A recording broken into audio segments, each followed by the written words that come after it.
You are not here by accident.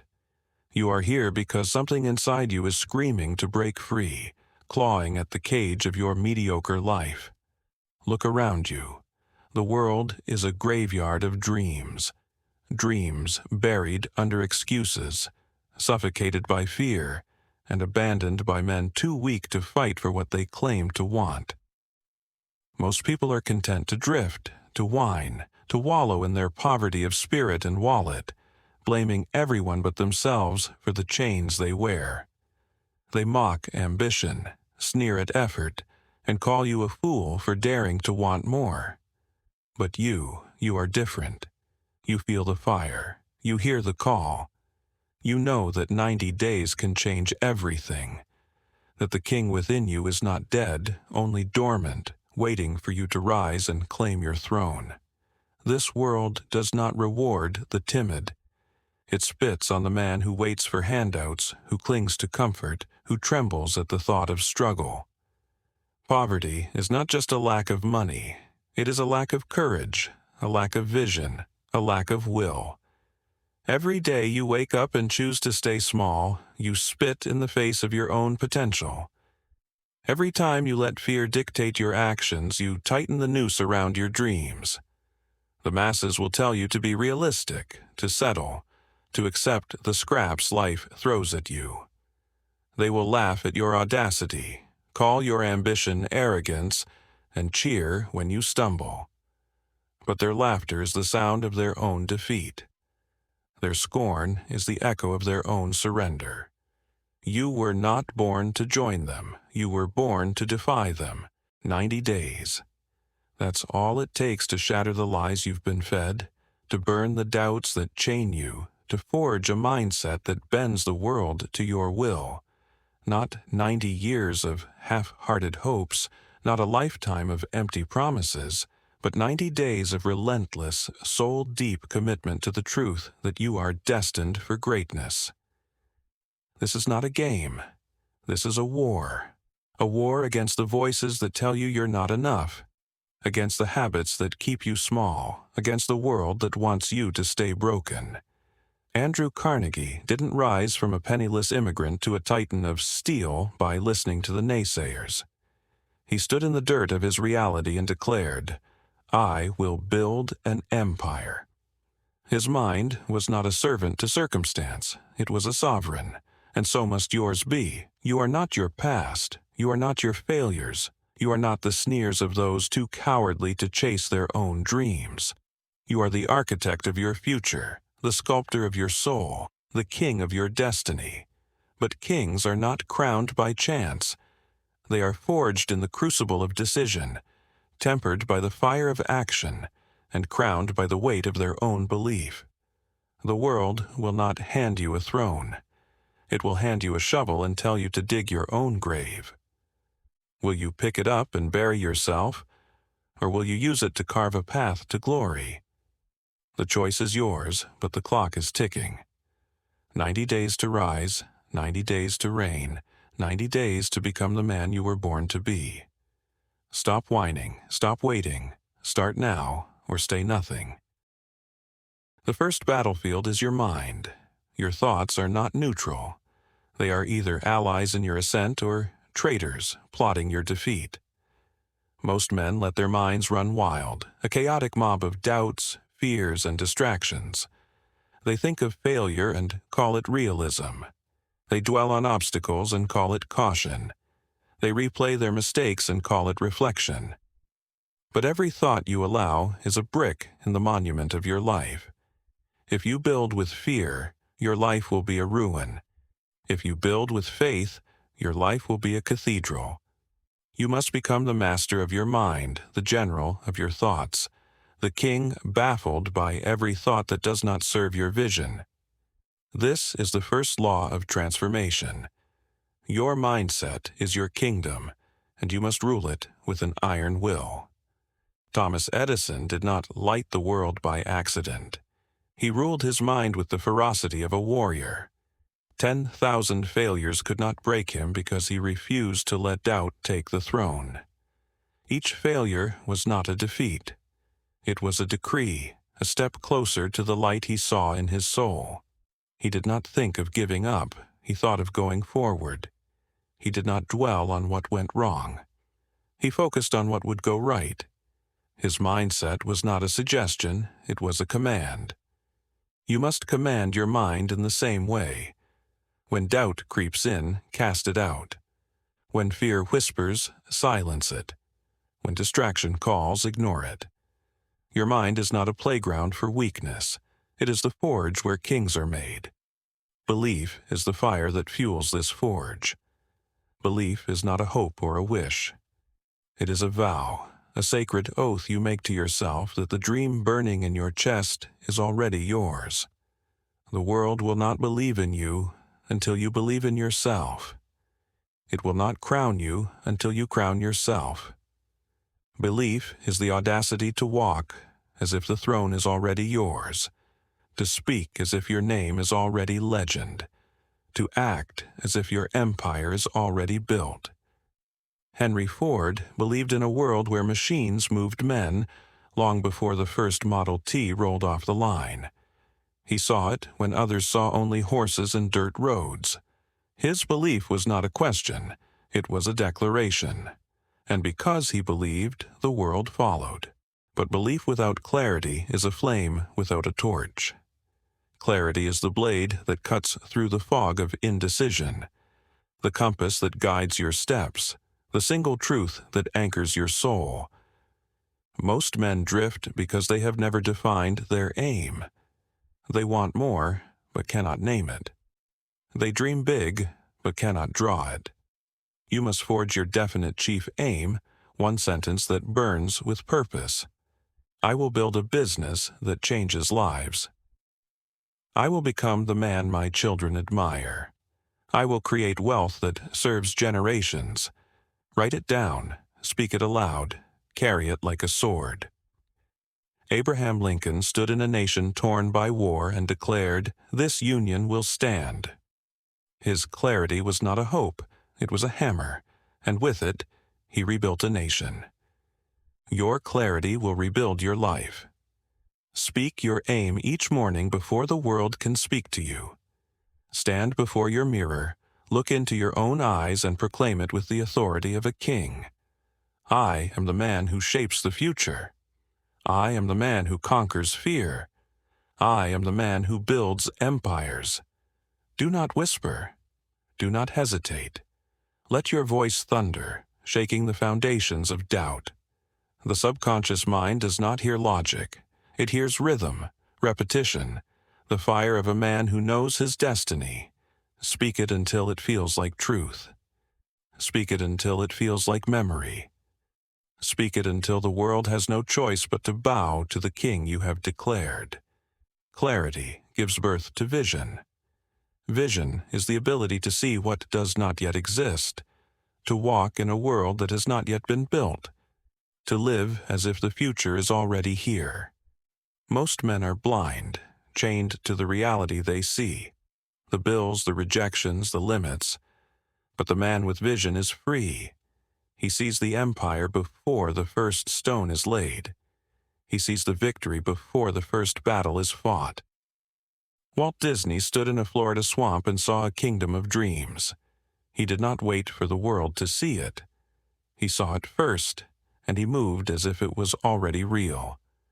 His vision was not a fantasy, it was a force. You must cultivate this force. Close your eyes each morning and see the man you are becoming. See the business you will build, the lives you will touch, the legacy you will leave. See it in vivid color, the sounds, the weight, the glory. Do not imagine it as a possibility. Imagine it as a certainty. Vision is a discipline, a daily ritual of living in the future while the world lags behind. 10 minutes each morning, before the noise of the day begins. Sit in stillness and see your dream fulfilled. See yourself standing tall, your voice commanding, your results undeniable. See the room you live in transform, the people you inspire, the wealth you create. Do not let doubt interrupt. Guide your mind back to the vision. Do not let fear distort it. Paint it clearer. This is not daydreaming, this is construction. The man who sees his destiny daily cannot be stopped. The man who lives in his vision cannot be defeated. But vision without purpose is a castle on sand. Purpose is the why that gives your dream its soul, the fire that burns brighter than fear. Most men chase goals without meaning. They want wealth, but not impact. They want success, but not significance. And so, their victories ring hollow. Their achievements fade like dust. Purpose is what makes a king. It is the reason you rise when others sleep, the reason you fight when others flee, the reason you endure when others fall. Nelson Mandela carried a purpose greater than himself, a nation reborn, a people united. 27 years in a cell could not extinguish it. His purpose was not to survive, it was to transform. And because he lived for something bigger, he became something eternal. You must find your why. Why do you rise? Why does your dream matter? Write it down, speak it aloud. Let it be the heartbeat of your 90-day war. Purpose is not a feeling. It is a decision. It is the choice to live for something that outlives you, to build something that echoes through time, to become someone who changes the world. Your purpose might be to lift your family, to inspire your community, to create a legacy of wisdom and wealth. Whatever it is, it must be bigger than your comfort, stronger than your fear, brighter than your doubt. When you know your why, no obstacle can stop you. When you live your purpose, no failure can define you. When you carry your purpose, you walk as a king. Purpose demands discipline. A king does not rule by passion, he rules by order.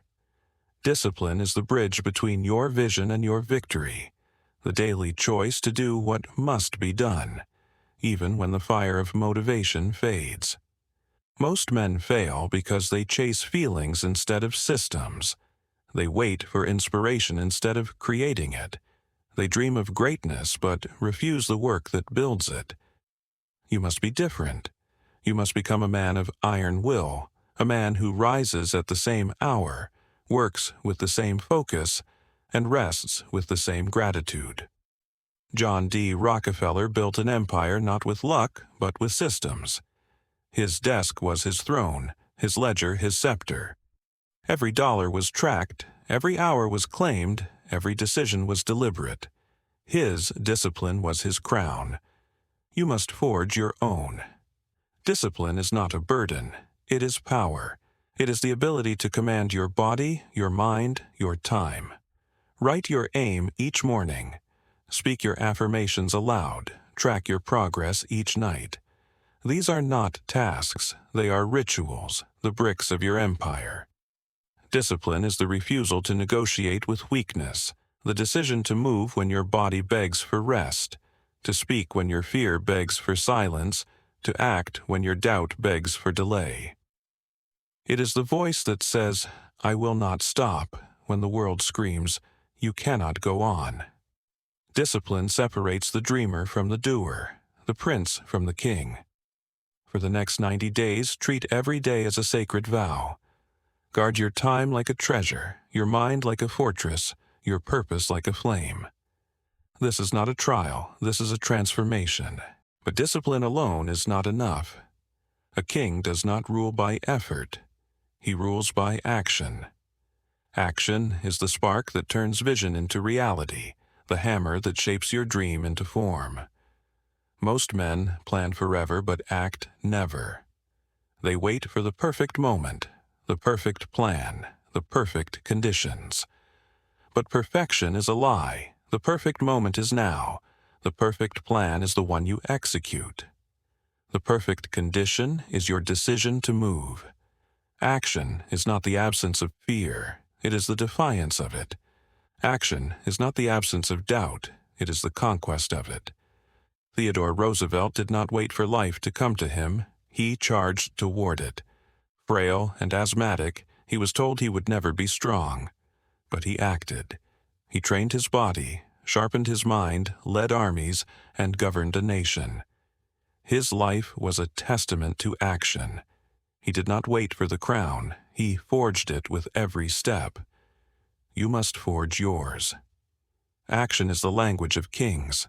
Every step you take, every word you speak, every choice you make declares who you are.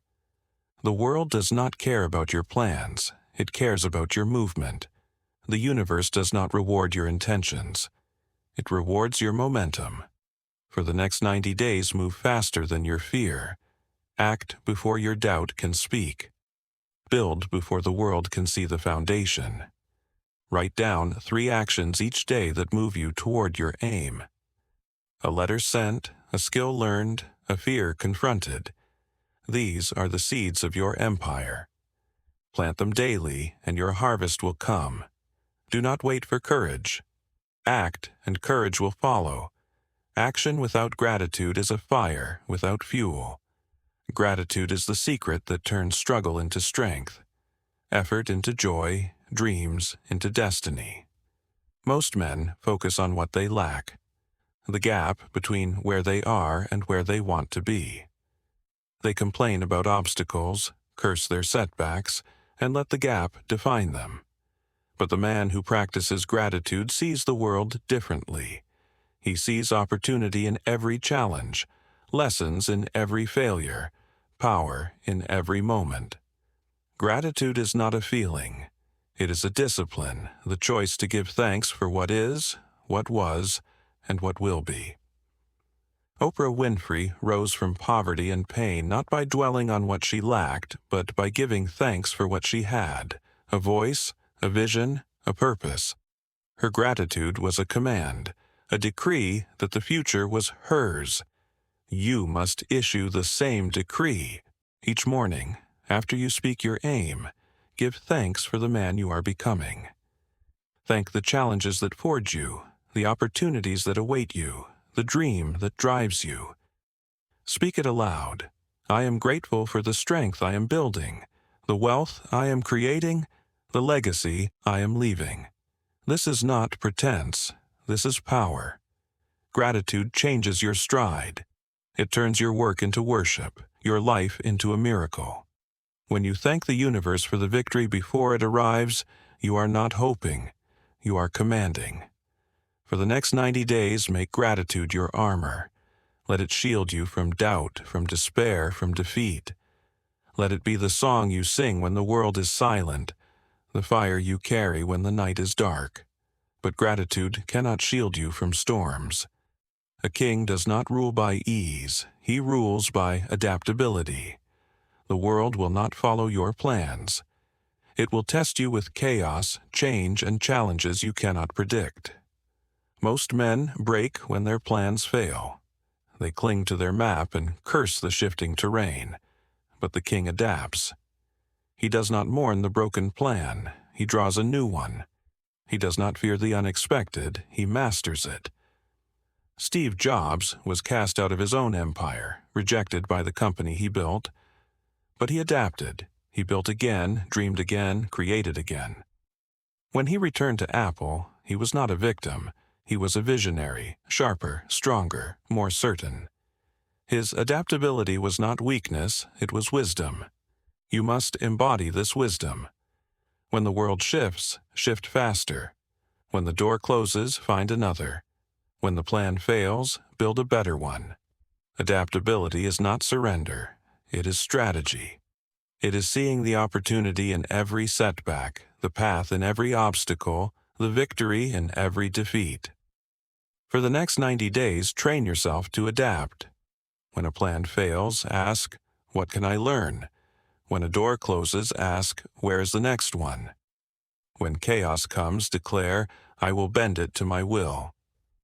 Write down one lesson each day, one insight gained from the challenges you face. These lessons are not failures. They are the stones that pave your road to greatness. The man who adapts does not lose. He evolves. And the man who evolves does not drift. He reigns. Adaptability requires resilience. A king does not rule by strength. He rules by endurance. Resilience is the ability to stand when the world tries to break you, to rise when life presses you down, to move when every step feels like war. Most men crumble under pressure. They let failure define them, pain defeat them, fear silence them. But the resilient man knows that pain is the forge, failure is the fuel, fear is the gate. Muhammad Ali faced a world that tried to strip him of everything, his title, his freedom, his voice. But he stood taller, spoke louder, fought harder. His resilience was not just physical, it was spiritual. Every blow he took shaped him. Every setback strengthened him. When he stepped back into the ring, he was not just a fighter, he was a force. You must become this force. Resilience is a muscle, built through the daily choice to keep going, to face discomfort, to embrace struggle. For the next 90 days, strengthen this muscle. Do one uncomfortable thing each day, a conversation you've avoided, a risk you've postponed, a fear you've dodged. Write it down. Act on it. Let each act of courage empower you, each step through fear embolden you, each moment of endurance crown you. Speak these words aloud. I am forged in struggle. I am strengthened by pain. I am unstoppable in spirit. These are not affirmations. They are commands, the vows of a king who knows resilience is his throne's foundation. Resilience alone is not enough. A king does not rule by endurance, he rules by wisdom. Learning is the alchemy that turns experience into power, setbacks into strategy, failures into fuel. Most men repeat their mistakes because they refuse to learn. They blame the world, curse their luck, and move on without reflection. But the wise man studies his failures, dissects his setbacks, mines his struggles for gold. Benjamin Franklin rose from a printer's apprentice to a founder of a nation not by chance but by learning.